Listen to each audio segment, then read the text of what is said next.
ও আলু ভাজা কমপ্লিট। কি করছো? এই একটু চাউমিন করছি।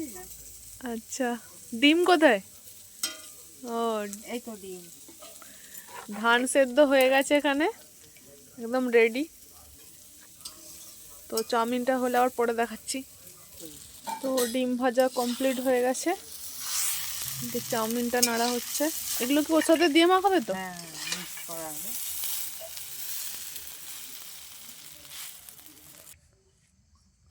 তো চাউমিন রেডি। তো এই প্রসেসটা হচ্ছে গিয়ে সব কিছু ভেজে নিয়ে ওটাকে কড়াইতে, চাউমিনটাকে শুধু ভেজে নিয়ে নিচে নামিয়ে মিক্সড করা হচ্ছে।